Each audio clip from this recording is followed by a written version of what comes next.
What's going on, y'all? Welcome to another Friday night.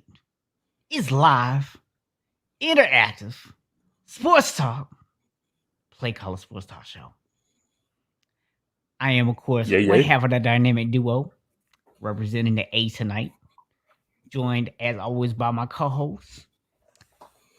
Representing them Eagles. You already know. So I'm Steven Box. He's Cool McCain, and together we are The Play play Commerce. commerce. The play call. So, man, what a wild week in sports we got this week, man. Just had the NBA draft last night. Some major trades that went down. We got to talk about NFL training camps are starting to kick up. Aaron Rodgers decided to not take his ball and go home, but instead bring it to camp. And we got some stuff to even talk about with the Olympics tonight, Did I'm gonna have to go ahead and have some comments on for some people, man. So stay tuned for that. So Yes, what do you sir. want to kick it off, man? You want to kick it off with the NBA? We might as well kick it off with your boy Aaron Rodgers. Okay. So yeah, man, Aaron Rodgers decided, as my co-host so eloquently put it, to bring his ball to camp and not take it home. So reports are that his deal was restructured. The last 2 years were taken off, so essentially, he has 2 years. It's a 2-year deal now. After this year, if he decides that he no longer wants to be in Green Bay, they will work with him to trade him to a destination of his choosing, or somewhere that he at least wants to go, maybe if it's not his number one choice. Um, Also, they are going, or they have brought back Randall Cobb. I think one of his gripes were, according to some of the interviews that I heard from him, one of his gripes was that he felt like they let a lot of the leadership and a lot of the strong people in the locker room go. So that's happened as well, right? So now we're at a situation where Aaron Rodgers has gotten a little bit of that control that I feel like he may have wanted, and what he was kind of politicking about, and what the problem that he had with the organization was some of the feedback, at least for personnel decisions. So I think kudos to Aaron Rodgers for saying, you know what, I am a little ticked, but I'm gonna roll with it. I'm gonna see how things happen, and we're gonna try to play out another year. You're the MVP of the league.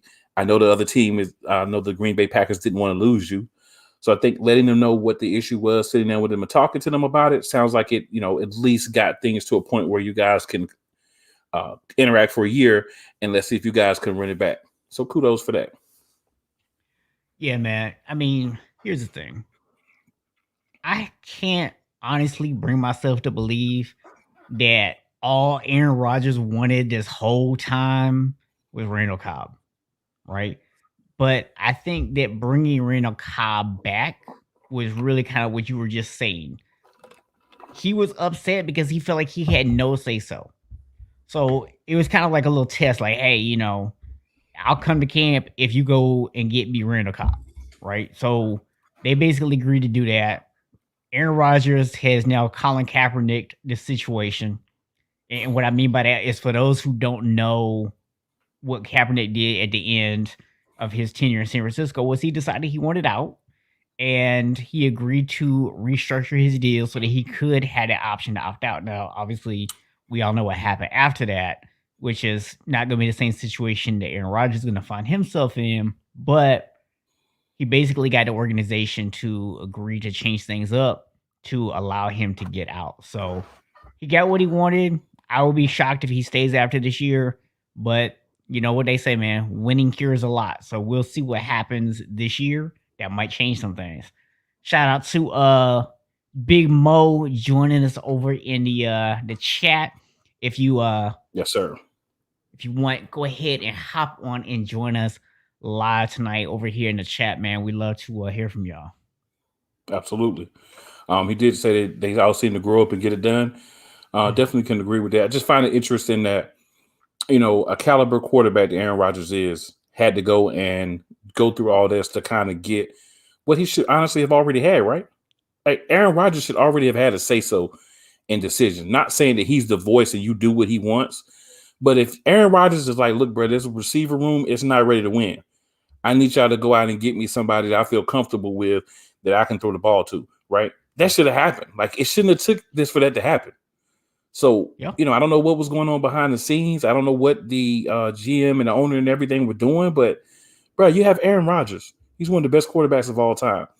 He's the straight, reigning and defending MVP of the league, and it took this to get this dude in? Like, Not what are y'all doing in defending. Green Bay? Reigning and defending. So what are y'all doing, man? So the fact of the matter is simply this. I don't see him being there after this year either. I think he comes back, does his year, basically, all right, whatever. And then he rolls out and he goes where he wants to go, where he feels is the best chance for him to win. Everybody who's going to be looking for a quarterback next year knows that he's a guy that they can target. And we're going to see what happens. So speaking of best places for him to win, I think Mo has an idea. Jeopardy.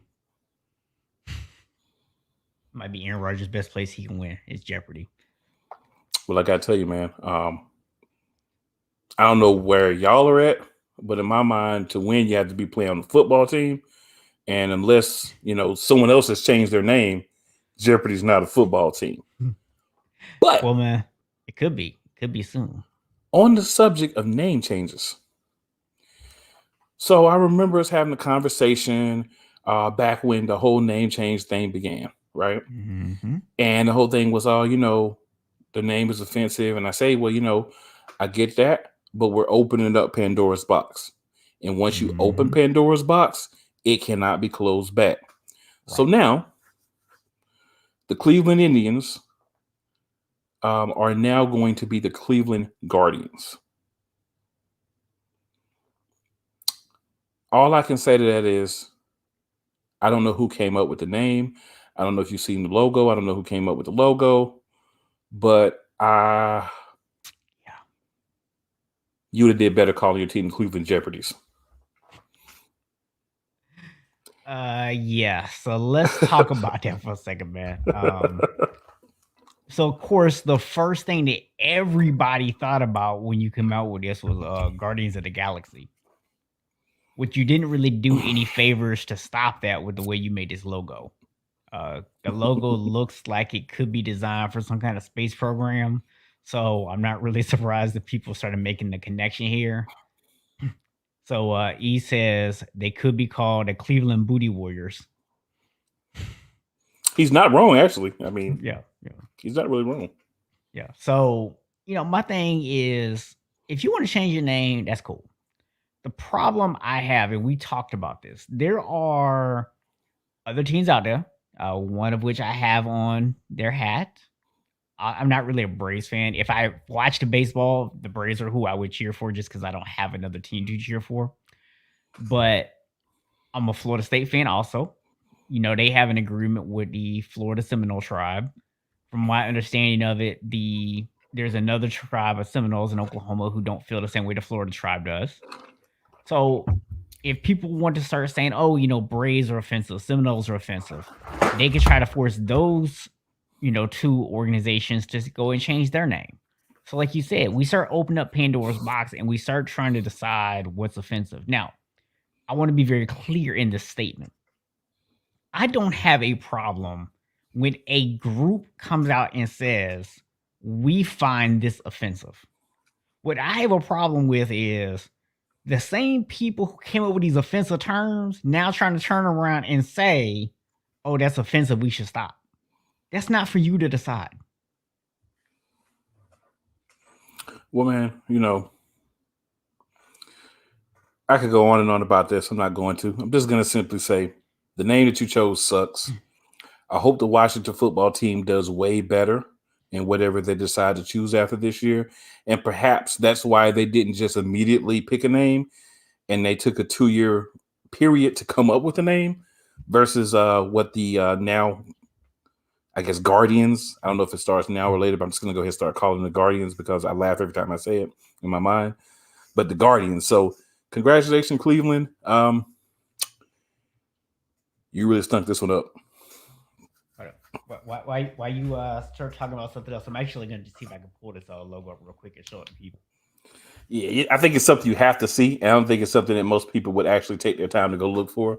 And I wouldn't be able to blame you. Now, Yeah. while we also had a couple of NBA things happen that you may or may not have heard about, there was a trade, actually a couple of trades.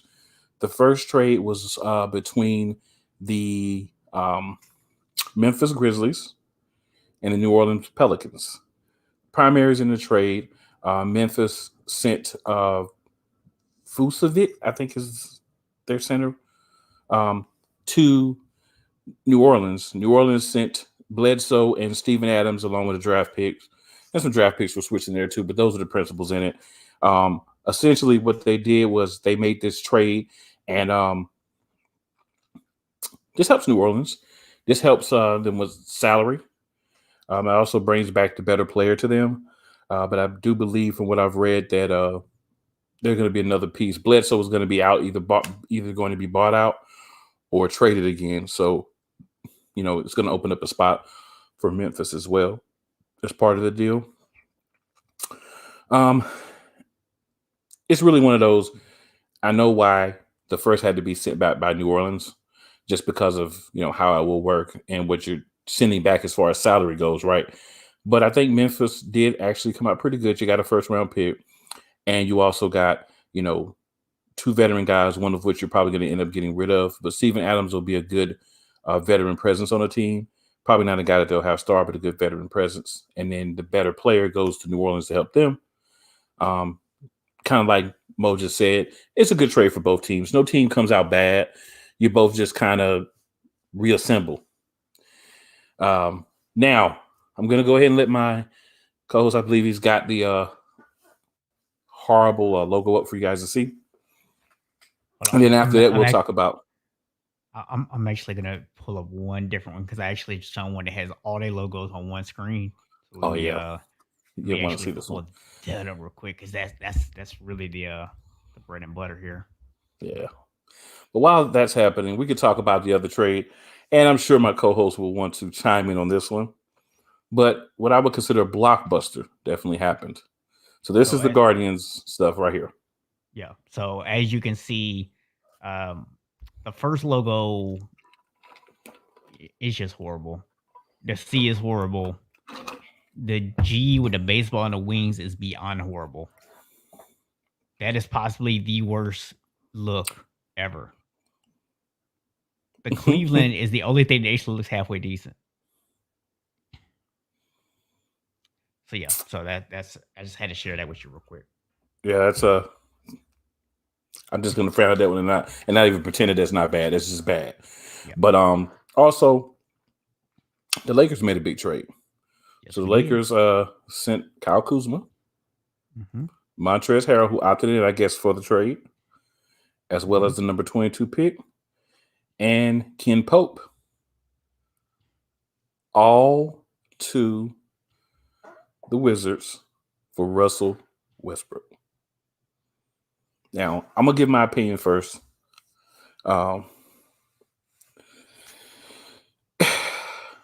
This is a problem for everyone else. So when we look at big threes, right, this is a really big three. LeBron's been part of a couple. I'm going to go out and say, I think this is going to be the best one he's been a part of. And it's dangerous because you've got three alphas. Well, because Anthony Davis is alpha for the purpose of what we're saying here. It's a little questionable at times, but you got three alpha guys. You got one guy that's very durable, not the best shooter. He can make some, questionable decisions with passing, but he can go get you 30, 10, and 10 any night of the week. And you're bringing him in, and you only had to give up one draft pick and get rid of three guys, two of who you didn't even really rock with anymore. And Ken Pope wasn't a major piece to lose. And all you had to actually give it was a 22nd pick with that. I think that's really good for the Lakers. And, as a Nuggets fan, not too happy about it, right? Because it just made my road more difficult. But hey, at least we got a guy that can score in the draft. But I'll let my co-host give his thoughts as the resident Lakers aficionado. on this trade. Yeah. So here's the thing. So before I even address Westbrook himself, I'm going to talk about what we gave up to get him. Okay. You had Montrezl Harrell, who we all know the only reason he opted in was to get traded and make sure he could still get paid, because that dude made it very clear after he basically rode the bench last year in the playoffs, he was not coming back to play with Frank Vogel. And I don't blame him, because I felt he should have been out there too. So I don't blame him for feeling that way. But that relationship was soured. You weren't saving that. So you got rid of a guy that really wasn't going to come back anyways. Kyle Kuzma is a guy who we've talked about on this show, and we've talked about it outside of the show. I think he has potential. Now, do I think he's ever going to be a superstar in this league? No. Is he a guy that might make a couple of all-stars? Possibility. If he can land somewhere where he's getting consistent opportunity to go out there and do his thing, he might be able to get to that point. He was never going to get to that point in LA. He is not the kind of guy who can go and be the third or fourth option on a given night and still be able to hit shots consistently for you. He needs a steady flow in the offense in order to produce. The only thing that really hurts about losing Kuz is you do lose a little bit of the defense. Now, he's not a great defender, but he was a pretty decent defender, and he gave you a good young guy who can get out there and defend on the perimeter.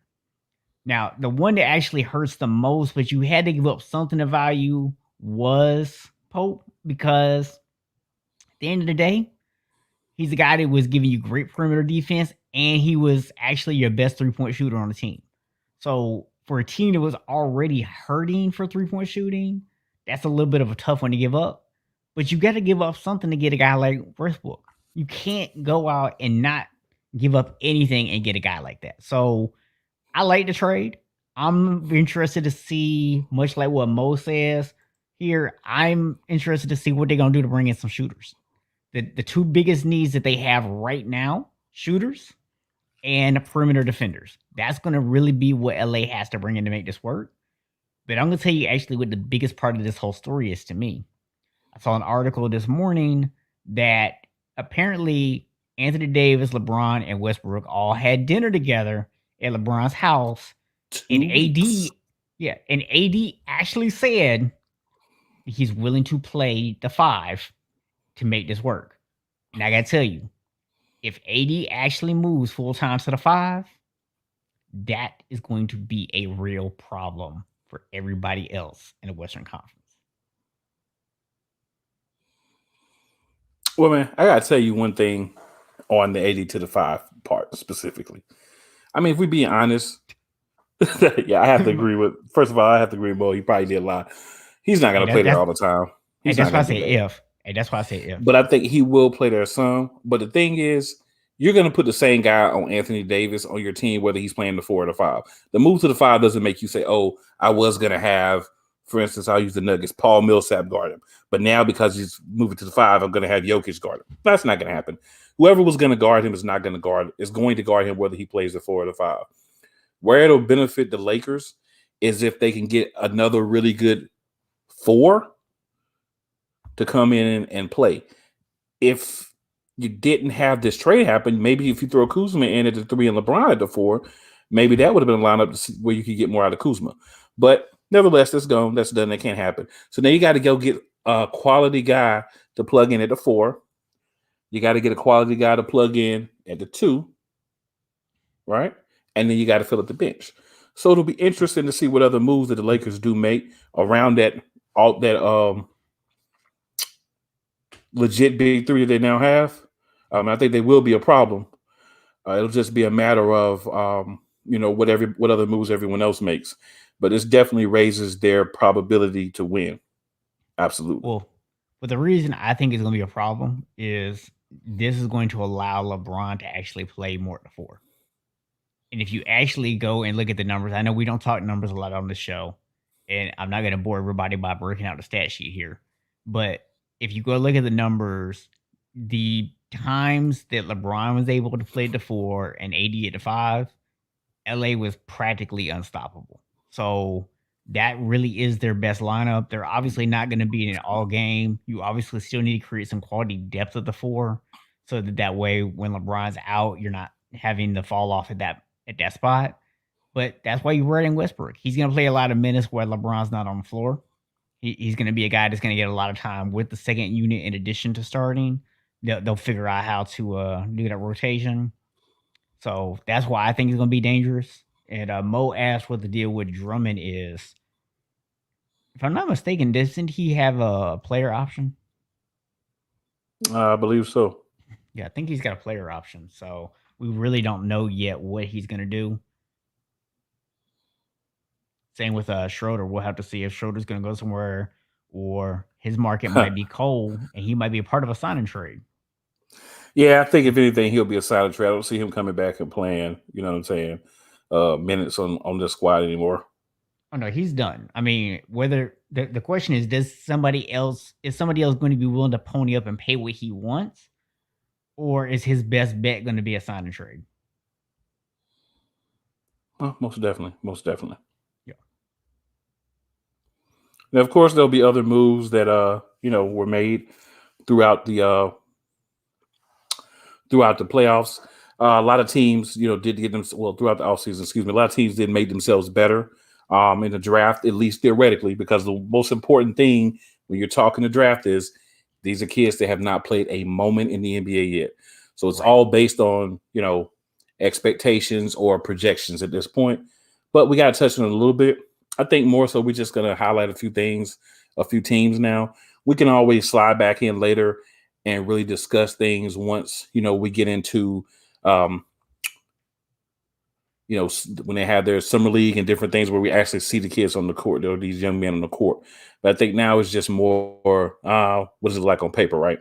So one of the teams, of course, that most people want to talk about, and I'd love to just quickly discuss as well, is the Detroit Pistons. So Detroit Pistons, they went out and had themselves on paper a really good draft. Of course, anyone who watched the draft that doesn't live under a rock knows that they picked Cade Cunningham from Oklahoma State, who most people had projected as the number one pick, no matter who the team was, right? Just because of the skill set, size, everything that he has. They also came back at pick 42 and got Isaiah Livers from Michigan. He's a guy who's been coached by Juwan Howard, understands professional basketball concepts, understands, what it's going to take to be at least, a good bench player in the league based off his coach. Then you got Luke Garza, I believe the player of the year. Really great scorer, big guy who can go out and stretch the floor. And then someone who my co-host should be familiar with, Balsa Koprivica from Florida State. And I'm pretty sure that's not the way his names should be written, but yeah. You got really close. You got really close, actually. But yeah, so those were good pieces, I think, for rebuilding a franchise, right? Because you got a franchise that needs to go out. They need to grab pieces. They need to rebuild. So what are your thoughts on, Detroit? So I'm gonna go ahead and agree with Mo here. He says that these were sneaky good picks. And like you said, and this is an important thing to acknowledge. We don't know what any of these kids are going to do, right? These are young kids. We don't know yet. It's too early to come out. You'll see these people run around giving draft grades. How you gonna give a draft grade? The draft's not even 24 hours old. You know what I mean? Like, you don't know anything about what any of these dudes are gonna do, how well they're gonna fit together, or anything else. All you can do is look at, did you draft pieces that make sense? Did you draft guys that fit needs, who the talent matches where you took them? Did you get something that actually matches to what is already on your team? Or did you actually go get guys who complement and add skills that aren't there yet? Because we've all seen it. We've seen these drafts, you're sitting there scratching your head going, why would you take that? You already have that on your team. So I think that what Detroit did was they did the smart thing. They took the obvious guy at number one, and then they put other quality people around him that all do different things from what they already have. They didn't create this redundancy in their lineups. So I give them credit for the draft. I mean, we'll see how it pans out for them. But we always say whether somebody's making good decisions or bad decisions, as long as you can see their logic, that's the important thing. And I can see the logic of where the Pistons were going. Yep. Another team that had a really, I think, a really solid draft for them was a team that definitely needed it, and that was the Houston Rockets. Because as we know, the Houston Rockets are a team that is bereft of talent. There's no nice way to put it. I know I have some friends that are Houston Rockets fans. Some of you guys may be watching or watch the replay. If so, hey, my bad. I'm just keeping it real. They are bereft of talent. But they did go out and get Jalen Green, the guard from the G League at night. He did skip college to play in the G League, where he was able to go against, grown men for a year. So that definitely should help him be ready to play, at least some minutes in the NBA this coming season, being he's already played in the G League. Then they got another first round pick at 16, center from Turkey. I'm going to give this a try. His name is Alperen Sengun, is what I'm going to say. Hopefully that's close, but he's a center from Turkey. He's actually a very aggressive player. He has a lot of upside, and he plays on the Turkish national team, and he plays ball in the Turkish league. So he's a quality guy that has some professional experience. Then they got a forward from Spain, Usman Garuba. He's played in Spain, so another guy. He's been on the world stage. He's had some professional experience. And Josh Christopher, a guard from Arizona State, was their last pick at 24. So they actually had 4 picks all in the first round. And I know Mo's laughing at me, but hey, man, I had to do my best. But yeah, man, another team I think that you addressed the need to try to get a star at the top of the draft. You came back, you got a guy that can play the center position, so you can move Christian Wood to the power forward position where he can play better at, if this guy can develop, of course. And he went out and got some more upside guys that should be able to come in. It may take them a while to learn, but you're in the rebuilding stage. You're not expected to go out and compete for the playoffs or a championship this year. So why not take a few chances? So Mo says that apparently overseas is where the best players are. Well, I'll tell you, Mo. I was actually going to go into that a little bit. So we'll go ahead and use that as a segue. We'll come back to a couple more teams I wanted to talk about with the draft if we have time. If not, there's always next week. But so I've seen this thing where a lot of people on Facebook, on shows, and this is not everybody, of course, but a lot of people, we're starting to hear this whole thing about, the world is caught up to the USA in basketball. And, oh, no, we're not going to be able to go in and win anymore. We're going to need help.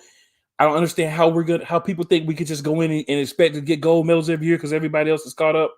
Shut up. Shut your mouths, all of you. What are you talking about? There is not a team in the world that can put together an NBA roster 1 through 12. Period. Go look at all the teams around the world. They cannot put together an NBA roster of starters from NBA teams 1 through 12, 1 through 15. You know why we're losing? We're losing because those guys were out partying at the club before one loss. We lost because they don't want to play Greg Popovich's system. We lost because the 6 or 7 best players in the NBA from America are not there. That's why we lost games. That's why we're having close games. Oh, we also lost because we have a roster. We don't have any real bigs. JaVale McGee. What, you got Kevin Durant playing the 4? He's about the size of a twig. You're going to come up against teams like France with Rudy Gobert and another 7-1 guy. Oh, but we have JaVale McGee. And there's no knock on JaVale McGee. He could be a reasonable piece on this team. But come on, guys. Look at the makeup of the team and look at the makeup of teams around the world. They have guys that play center. They have guys that play power forward. They don't have 7 guards on the wing and 4 point guards and 2 or 3 guys that can play 4 or 5. That's why we're not winning games like we used to. Go look at the other teams. They had bigs. They had 3 or 4 guys who played the center position or could play the 4. What do we have now? A whole bunch of wing players. So if you think you can go in a world stage and beat people with not your top players, and then you don't even put together a real team, that's why we're losing. It has nothing to do with the rest of the world. Come on. So Mo says, preach. It's not even close to our best squad. No bigs. It's silly. So here's the thing, man. I 100% agree with your rant that the USA has, from a talent standpoint, not lost any kind of edge whatsoever. The USA still has a supreme edge in talent. What they don't have is any kind of idea of how to put that talent together correctly. Because they're over there trying to like, oh, we're just gonna take the best 12 people and put them on a team. You can't just put the best 12 people on a team. We've talked about that on this show. It gets talked about ad nauseum. People know this in their office. Okay. When Brooklyn did what they did last year, what did everybody say? How is Harden and Kyrie going to play together? They basically are the same player. Everybody knows you can't just take two people that are freaking identical and stick them on the court together without making some changes.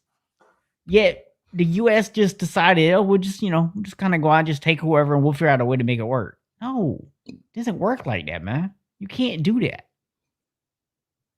My question is, where's Zion Williamson? Where's Julius Randle? There's other guys, but I'm going to point to those two, and I've been talking about those two. And the reason is they're both guys who can play 4, and in Olympic play, they can even play the 5. Mm-hmm. Here's the simple fact of the matter, man. You have to be big. You go up in there against these teams around the world that have these big guys, these big, tall, strong guys, and you can't go in there with guards, with a 4-guard lineup, right? It's not going to work. You have to put together a team that's capable of winning. Bring some bigs. We got to go back to cultivating people wanting to play for the team, because there are bigs that could have came and played, right? But this is a team that was chosen. There was a pool of people. There were people who said no thank you, but there were other guys who could have been brought in from the United States that could have helped this team. And I don't knock anybody that's there, because they are all really good players, but there's too many redundancies there. There's too many. You do the same thing this person does. You brought in Chris Middleton. Chris Middleton, for the sake of play around the world, is a poor man's Kevin Durant, right? We have Draymond Green. Yeah, we do have Draymond Green as well. But you understand what I'm saying. He's really more of a undersized 4. You can't really put him in at a 5 in any situation. He's a little bit more advanced in his career now. He's not as athletic as he used to be back 5 or 6 years ago. But here's the thing, man. You have to put together a team. You have to put together a team that actually has all the pieces. And we didn't do that. So if we go out and we don't perform, then it's because we didn't put the team together. Now, Mo also made a comment that a lot of people have been talking about. He says he doesn't think that Popovich is the right coach for this group because he always has bigs. That's what makes it even more funny that you elected to bring in more guards and no bigs. The coach you have always has had bigs. So, you didn't do enough to really make this team as good as it can be. Does it have the talent to beat any team in the world? It does, but not on every night like it used to, because you can outman them, you can outmuscle them, because we didn't bring enough size. So, the women's team, for instance, the women's team, they have size, they have people to play every position. That's why they're going out and they're winning games. Yep. And also shout out to the women's 3v3 team. So this is the first year that they have the 3 versus 3, kind of like the big 3 for the Olympics. And the American team slaughtered everyone. So that's really great for America. We also have, for the first time, a 4x100 mixed, where you have men and women run together. Obviously, you run at the same times with each other. Our team had actually gotten just qualified because one of the people started off in the wrong position, but they appealed it. And because the judges told them to start off there, it was overturned, and they actually had won the heat, so they'll be in the finals. So we have a chance to get another gold medal there. So shout out to them. And several of the teams. Swimming, we've been killing it. from what I read earlier, we've been doing really well in the shooting events. I guess the rest of the world is probably like, of course you can win those events. Yeah. But it's just been a really good Olympics. There are some events that we have no chance of winning, but there's a lot of events that we have a good opportunity to win. And shout out to the women's national team for soccer as well. They won in what you would call overtime for those of you who don't really watch soccer, but in penalty kicks, they won their match. It was a tie after regulation and with the penalty kicks, and they won. So they're going to be moving on as well. So, a lot of great stories in the Olympics so far, man. A lot of tough stories. And I know that my co-host has a particular or specific story that he would like to talk about. So I'm going to give him the floor so that he can speak on it. Yeah, so I'm gonna have to go ahead and have my own rant right now.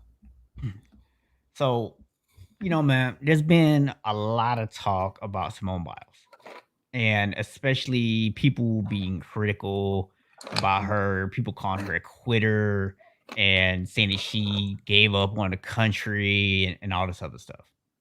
So, first of all, I'm going to address what actually happened, and then I'm going to get into my thoughts on what these people are saying.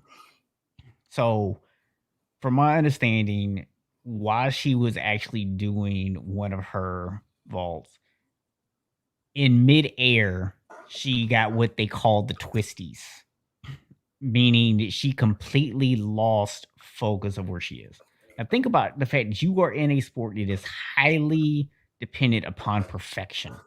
Okay, so while it might look to us like they just up there just flipping around, they need to be aware of every single inch of their body and what their body is doing at different times in the movement. They need to understand their legs are curled or straight or all this other stuff. So these are moves that they have to just know.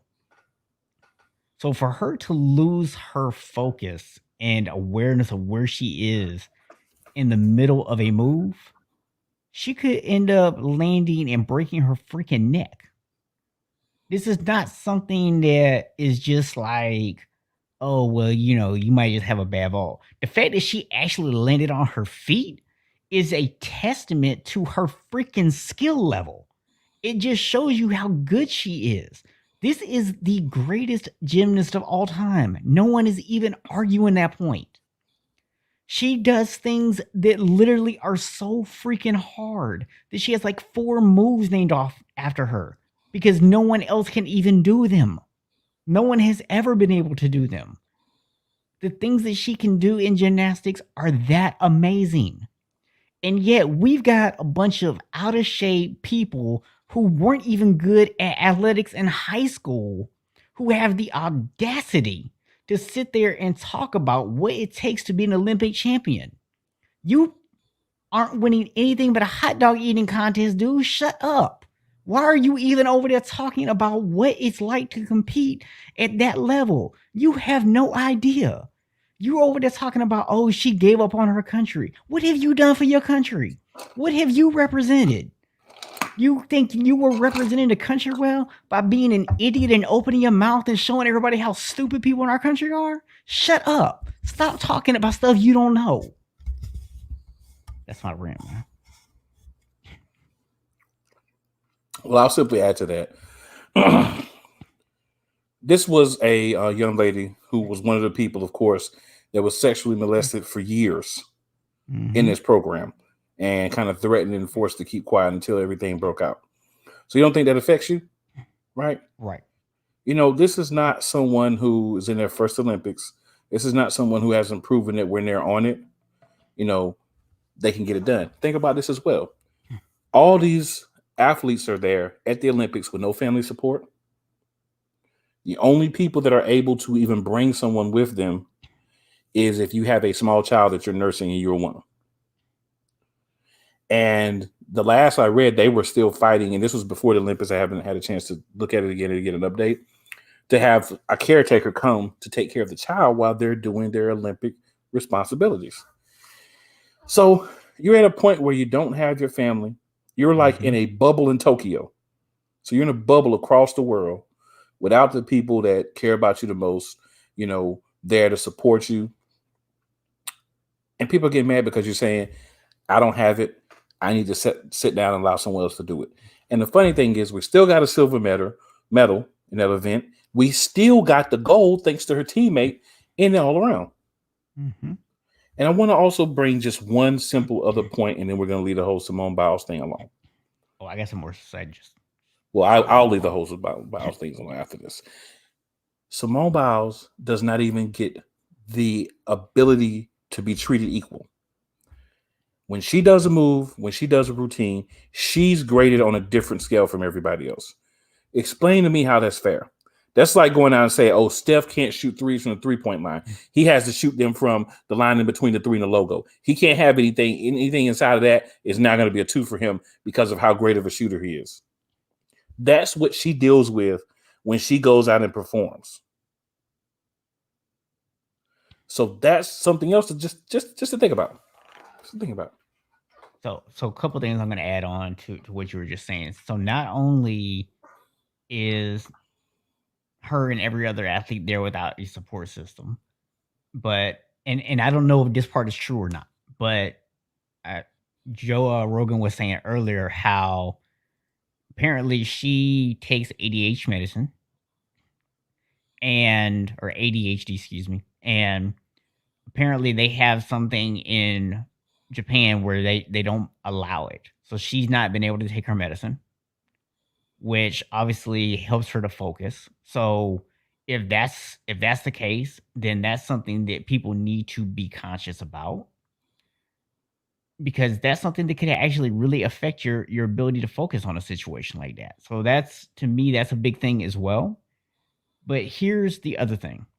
You've also brought up the fact that she was one of the victims of this whole, sexual thing. What have we been hearing about nonstop for like weeks now? That case, everything that happened. The media has been talking about it nonstop. If you've never been through a traumatic situation, you might not be able to understand this. I mean, you could probably understand it, but you may not be thinking about it. But every time that people bring it up, it forces you to relive the trauma. So now here you are, you're halfway across the world, you're on the biggest stage where pressure is its absolute highest to begin with. You're now being looked at as the greatest of all time. That's going to put pressure on you. You're looking at the fact that your whole team is relying on you. You know they're relying on you, right? You're the leader. So that's added pressure. And now, under normal circumstances, she might be able to handle all that pressure. But then you add on to it the sexual assaults, the fact that keeps getting rehashed over and over. She has to keep hearing about that. Add to that the fact that if she was, in fact, not allowed to take medication, it helps her to focus. It's no wonder that the pressure got to her. And quite frankly, whether we're talking about gymnastics, football, basketball, whatever, man, we need to really start normalizing the fact that it's okay for people not to be okay sometimes. We really do have to stop treating athletes like they're supposed to just be bulletproof. We got to stop, man. Definitely agree with that. On a more, just overall note, man, we talk about a lot of things that we want. We talk about this, we had the speak out movement, earlier with everything happening, where people coming out and talking about different things, which is kind of how this broke in the first place. So if we're going to tell people to come up and, talk about what happened, bring it out, put it in the public eye, then if that becomes overwhelming because they have to relive those experiences again, we have to understand that we have to give them grace and say, you know what, they may need some time, right? Yep. Now, there was a point where we didn't even know if they were going to have this Olympics because of everything happening in Tokyo. So, it's just one of those situations. Eric just said something that is definitely very profound in my mind. You're paid to perform, not to be inhuman. These are people. Yep. They have things going on outside of the actual play.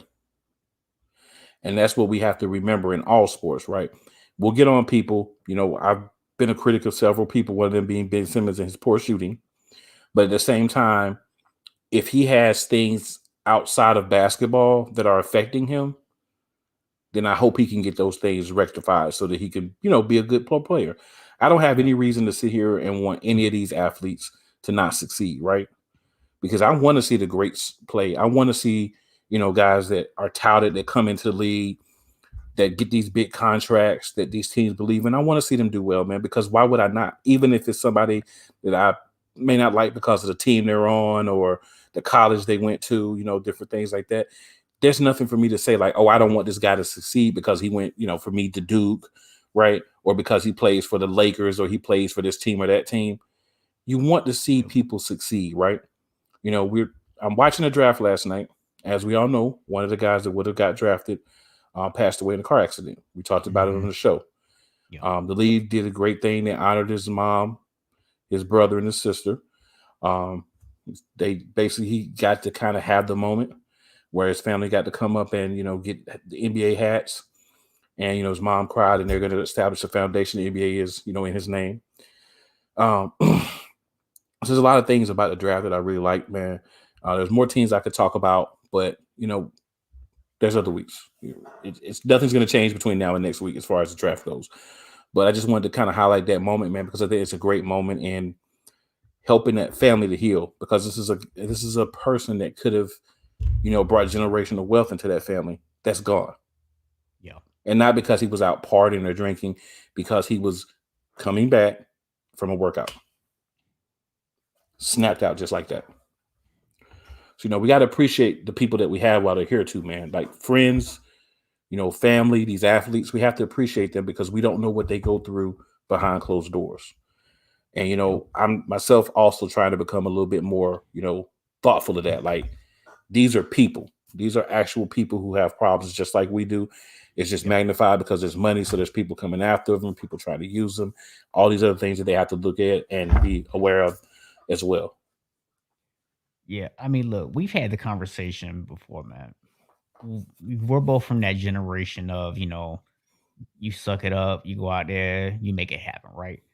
And, to an extent, man, it's it's one of those things where we all have those memories of guys like a Willis Reed, coming back into the game, right?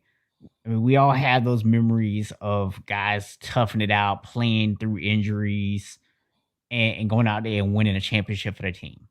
And I don't want to give people the impression that we should not celebrate the guts and the fortitude that takes. But we also have to be very careful about that. And this is something I think everybody from our generation, myself included, has done at some point or another where we've criticized people who don't go out there and do the same thing, right? Who don't go out there and play as hard. Now, there is a fine line, right, between what we see in the NBA today with all the fopping, where guys are just out there over exaggerating every hit, right? Like it seems like everybody gets poked in the eye 7 times a game now, and they all stay down for 5 minutes every time they get poked in the eye, right? That's ridiculous. I'm not going to support that. I'm not going to excuse that. It's ridiculous. But when people have legitimate injuries and they say, yo, I can't go, when someone has a mental issue that they're dealing with that's going to potentially cause them harm, we need to learn to be a little bit more accepting of that. We need to normalize that a little bit. And I'm not saying it's going to be easy, and I'm not going to say that these are black and white situations that you can very easily draw the line to say this is okay, that's not okay. It's gonna take some time for us to figure it out, man. But I just hope that people at least take that time to reflect before they start running off their mouth. Yeah, absolutely. Mo made a great comment in the post there. Another reason that we aren't winning, I'm assuming he's referring to the men's basketball team, is in international play because of all the flopping that we do in the Mhm. NBA. There's another thing too. I didn't say earlier. I knew we would probably come back to the NBA, so I just was gonna save it for now. You have to remember a lot of these guys, they're free on their team. When they play in the NBA, they're more like, oh, it's a system, it's a structure. When they go out and they play on their specific team, like Luke on Slovenia, guys on uh, the Spanish team, guys on all these teams, because a lot of these teams have at least a couple of NBA players on them. They go out and they're able to go out and play really well because they're free. They're with their countrymen. They're able to just play the way that they want to play, the way that they played before they came to America, before they got on whatever teams they're on. And you see a big uptick in guys playing. Like you saw in the French team, you saw a whole different version of Evan Fournier. Never saw a guy play like that in the NBA. You know, there's just one example. There's plenty of them. And not to knock him or say that he doesn't play well in the NBA, but just him being an attacker, him being like a lead dog, that's not something you've seen. So it's great to give them that opportunity as well. And I like watching the other countries' games as well, because I like to see those teams match up and see how great those guys do when they're just allowed to be free and play the way that they want to play and not have to play within a system. Yeah, I saw a video yesterday, man, on Drazen Petrovic, and they were talking about how, he was out there pretty much balling out for Croatia, even when they were playing against the Dream Team. I mean, they ended up losing because they just couldn't overcome the talent, but he was out there balling, man. And then you look at him in the NBA, he really didn't do anything until he got to the Nets, and they actually let him actually play. Yeah. Detlef Schrempf was another guy back in the day who would be a killer when he played for his country, but handcuffed a lot. It felt like, I guess, by the way he was brought up playing basketball. So it's not a specific thing. It's just that's another thing to take into account. Speaking of the flopping in the NBA, so happy, so very happy. I want to say again, so happy that the NBA has decided to change the rules. Now, if you stick your leg out, if you draw unnecessary, if you do an unnecessary basketball move to draw contact, it won't be called as a foul. And if your unnecessary contact impedes the defensive player in any way, shape, or form, you'll be called for a foul. So we're going to have a couple of players that are going to have to adjust their games now and actually go back to the essence of basketball. Along the lines of what Mo said in the comments, some of these games do look more like what basketball was and should be. You're going to see a little bit more of that in the NBA next year, because all these flopping fouls and all this, they're not going to be called, or they're going to be called against the offensive player who's initiating the contact. So Devin Booker and Chris Paul, you might want to get that together. James Harden, you got some work to do. There's a lot more people I can call out, but those are three people that I think we all agree on definitely use that to their advantage. So guys, it's going to be more about skill now. It's going to be more about what it should be.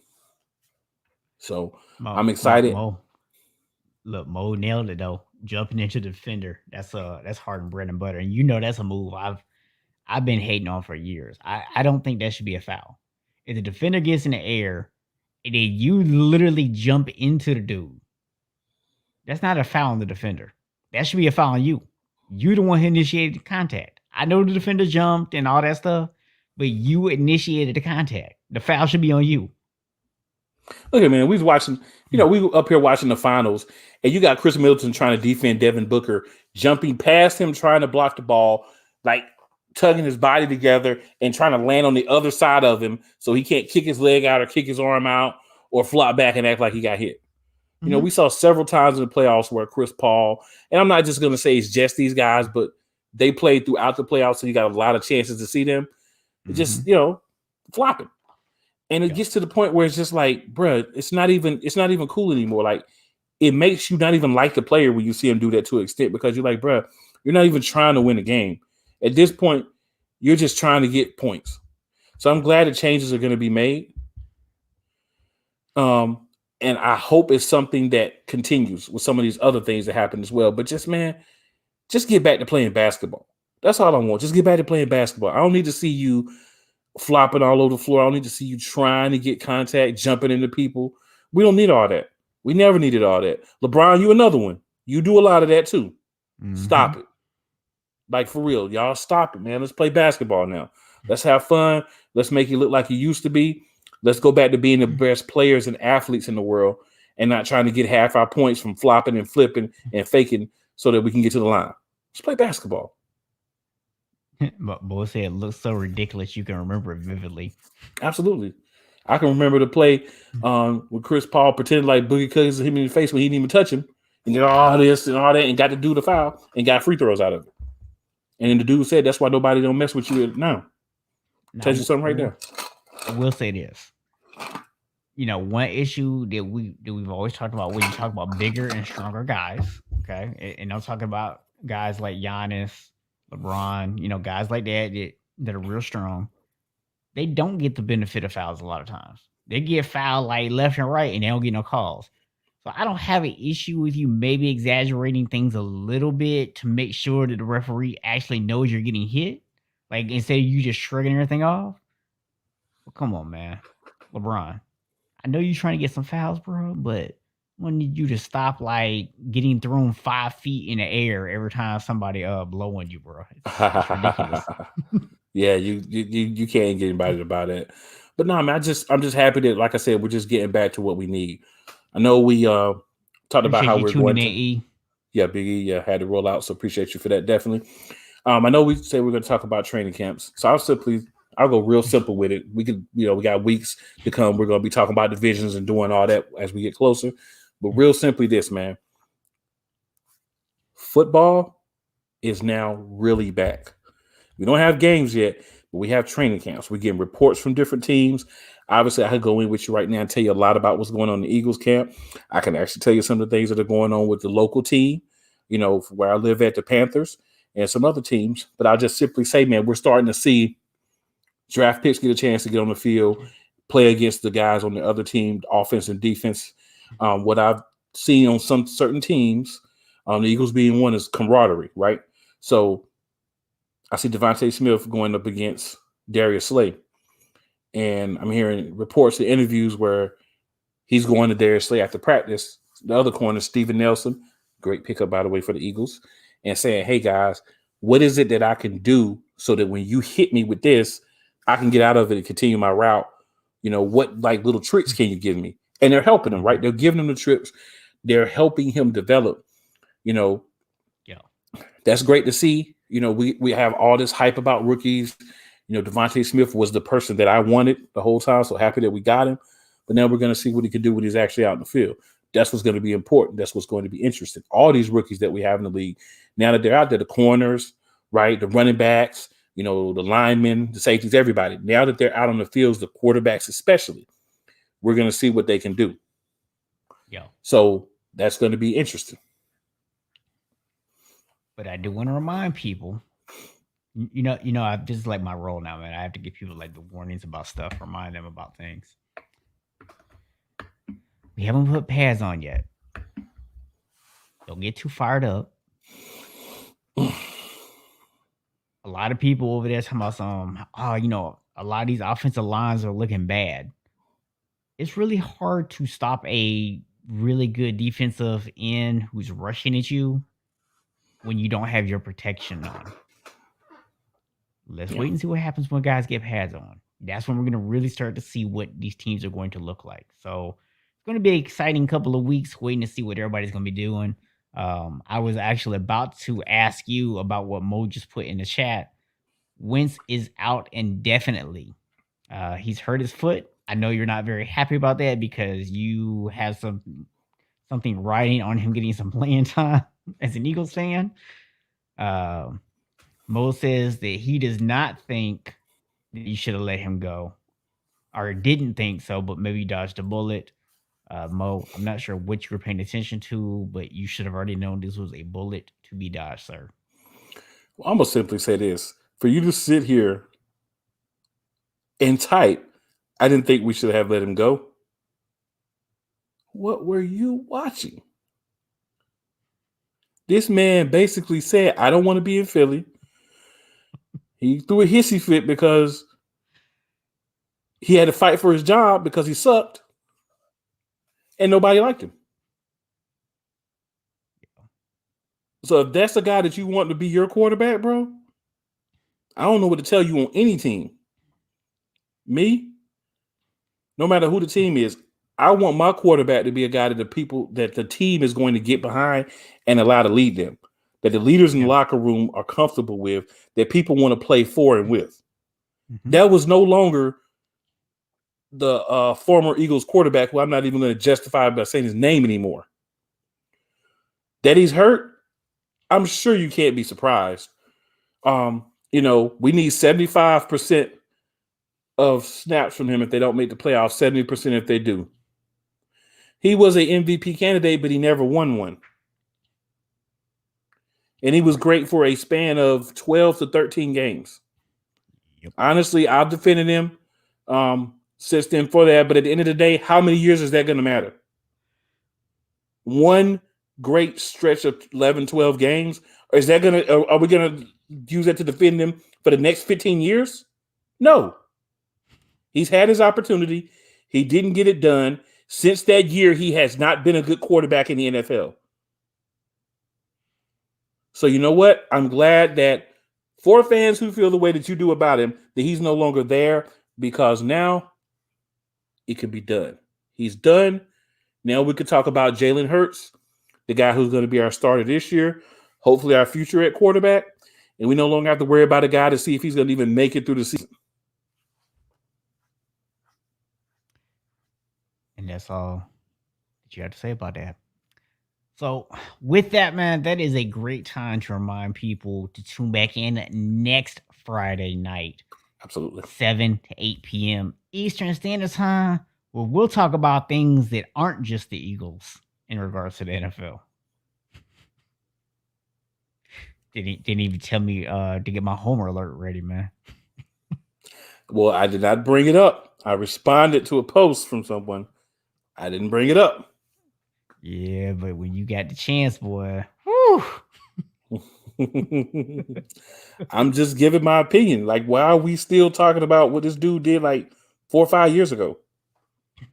I feel you, man. I mean, that's the thing when it comes to Wentz is, yes, he had a great season, but I said the exact same thing about Jimmy Garoppolo last year. Unless these guys can show that they can come back from these injuries and be what they were before they got hurt, you got to stop looking at what they did before they got hurt. You have to say, you know what? Ever since they got injured, they haven't been the same. And if it's only been 1 year, right? If a guy has one great season, but then he can't do anything else, then a great season is the anomaly, not the poor play. Right. That's what it is. But with that, man, we are going to go ahead and call it a night because we are It's 63 over our minutes. time now. Next Friday night, 7 p.m. Eastern Standard Time.